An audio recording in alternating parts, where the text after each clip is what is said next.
Assalamualaikum warahmatullahi wabarakatuh. Bismillahirrahmanirrahim. Alhamdulillahirabbil alamin.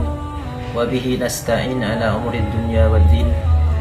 Asyhadu an la ilaha illallah wahdahu la syarikalah. Wa asyhadu anna Muhammadan abduhu wa rasuluh. Allahumma shalli wa sallim wa barik ala sayyidina Muhammad wa ala alihi wa sahbihi ajma'in. Wa la hawla wa la quwwata illa billahil aliyyil azim. Amma ba'du. Saudara-saudaraku yang berbahagia, yang dirahmati Allah Subhanahu wa taala. Manusia sebagai makhluk yang berakal, yang dibekali dengan bahasa oleh Allah Subhanahu wa taala. Ini merupakan suatu makhluk yang diciptakan dan disiapkan oleh Allah taala untuk menjalankan amanah yang ada di muka bumi ini. Imam Ghazali mengatakan bahwasanya benda mati ini gerakannya itu terbatas.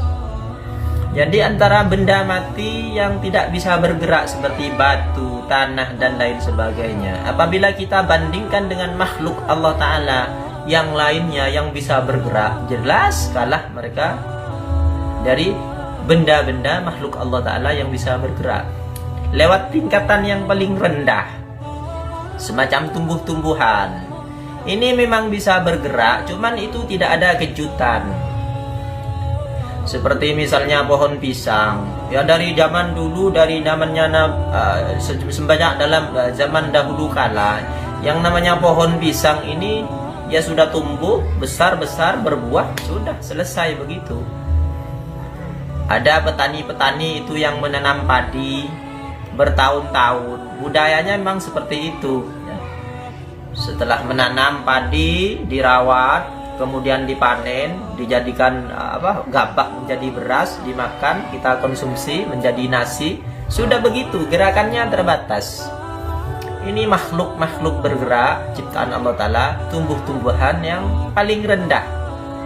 Ada juga hayawan-hayawan, binatang, yang mana itu bisa bergerak dengan insting yang diciptakan oleh Allah Ta'ala.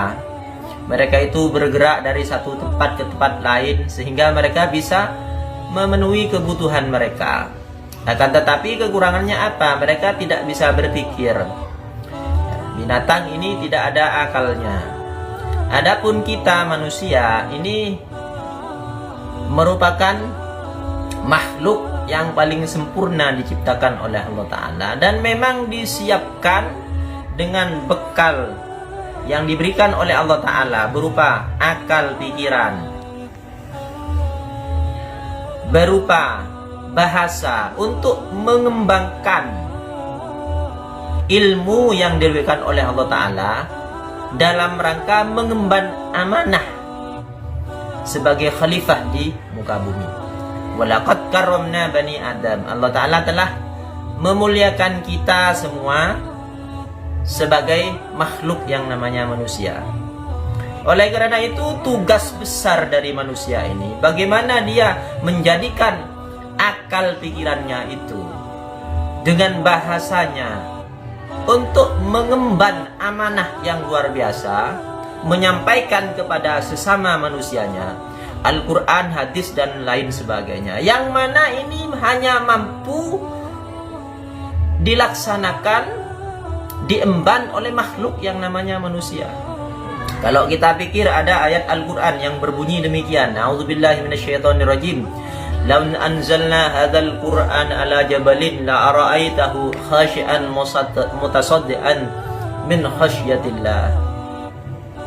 Apabila Allah Ta'ala mengatakan, apabila aku turunkan Al-Quran ini kepada gunung, misalnya Allah Ta'ala mewahyukan Al-Quran ini kepada gunung, la ra'aitahu khashi'an mutasaddian min khasyatillah.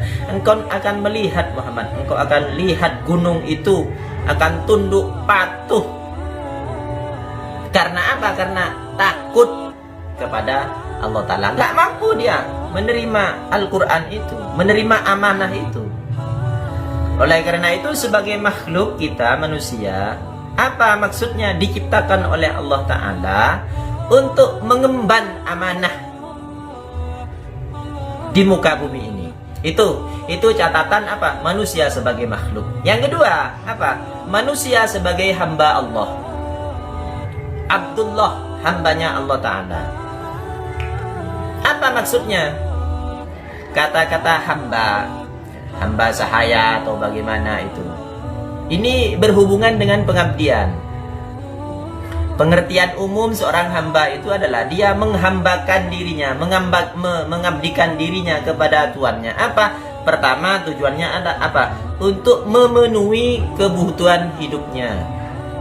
Seorang budak, seorang hamba, seorang pembantu lah misalnya, dia itu rela mengikuti majikannya, mengikuti tuannya kemana saja, diperintahkan dengan pekerjaan-pekerjaan yang sulit, dia laksanakan semua. Apa? Karena motivasinya dia ingin mendapatkan kecukupan kebutuhan hidupnya.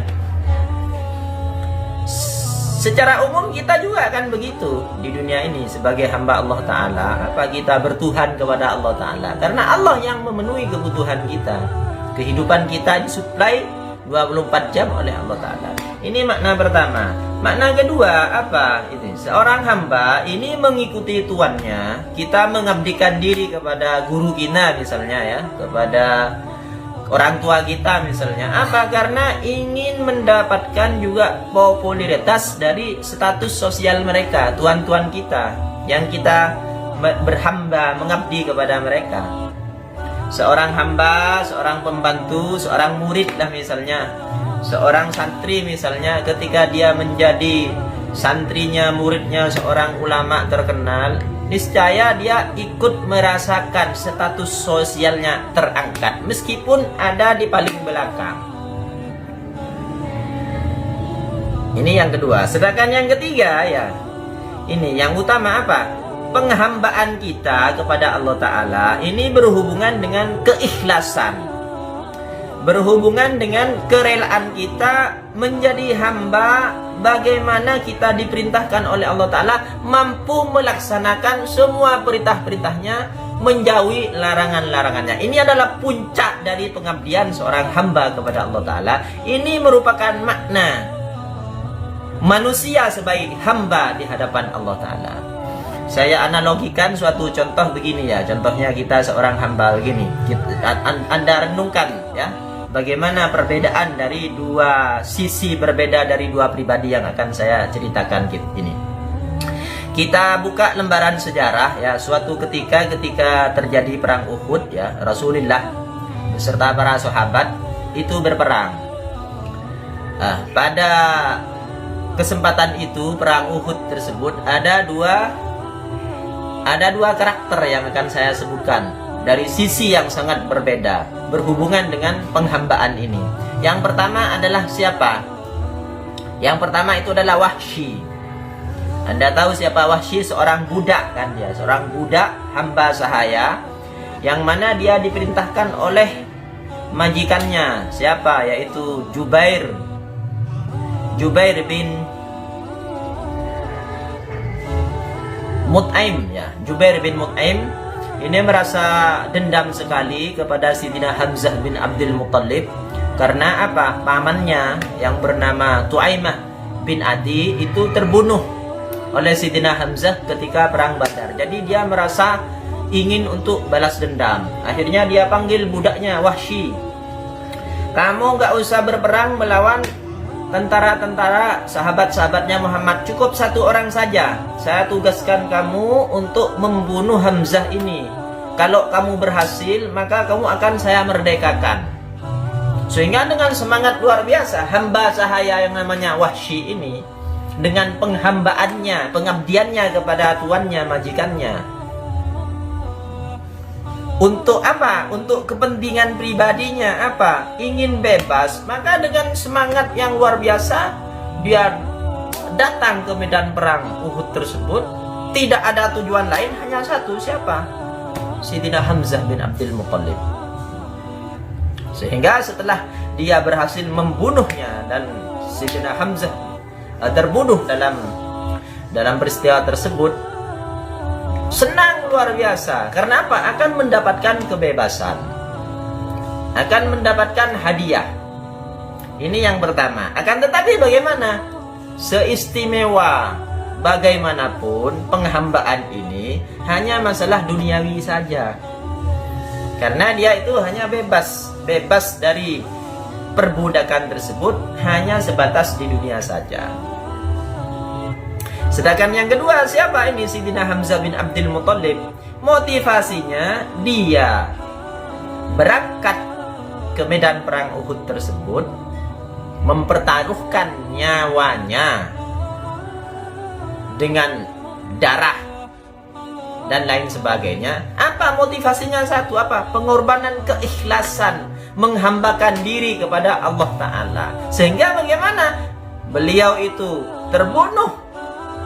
Balasannya bukan seperti yang didapatkan oleh Wahsy. Wahsy memang mendapatkan kemerdekaan dari majikannya. Bebas dia sudah, statusnya bukan menjadi budak. Akan tetapi cuma di dunia. Sebaliknya ini dengan keikhlasan penghambaan kepada Allah Ta'ala, motivasinya dia berperang itu bukan karena ingin mendapatkan balasan uang, kehormatan dan lain sebagainya. Hanya apa? Penghambaan, pengabdian kepada Allah Ta'ala, kesetiaan kepada Rasulullah. Terbunuh, maka apa? Statusnya mati syahid. Orang mati syahid ini dijamin masuk surga. Dan inilah inti puncak dari apa? Penghambaan kita kepada Allah Ta'ala. Manusia sebagai hamba di hadapan Allah Ta'ala bersedia melakukan apa saja demi mendapatkan keridhaan, kerelaan, ikhlas kepada menghambakan diri, mengabdikan diri kepada Allah Subhanahu wa Ta'ala. Ini yang kedua. Yang terakhir apa? Manusia sebagai khalifah. Khalifah ini makna sebagai pengganti atau wakil, ya. Yang namanya wakil, khalifah, ya mesti harus menjalankan amanah-amanah yang diimbankan kepada dia, sebagaimana Allah Ta'ala mengatakan dalam Al-Quran, "Huwallazi ja'alakum khalaifa fil ard." Dan Allah Ta'ala, dialah Allah Ta'ala yang menjadikan kalian semua, kita semua sebagai khalifah-khalifah, pengganti-pengganti di muka bumi ini untuk menyampaikan risalah agama Allah Ta'ala. Tugas kita bersama apa? Untuk menyampaikan kepada saudara-saudara kita sebagai sesama muslim bagaimana cara menghambakan diri kepada Allah Ta'ala. Wa ma khalaqtul jinna wal insa illa liya'budun. Tujuannya adalah supaya kita itu bisa beribadah dengan benar, beribadah dengan ikhlas kepada Allah Subhanahu wa Ta'ala.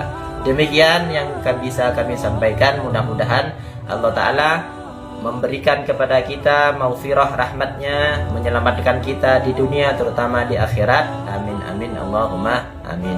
Wa akhiran, assalamualaikum warahmatullahi wabarakatuh.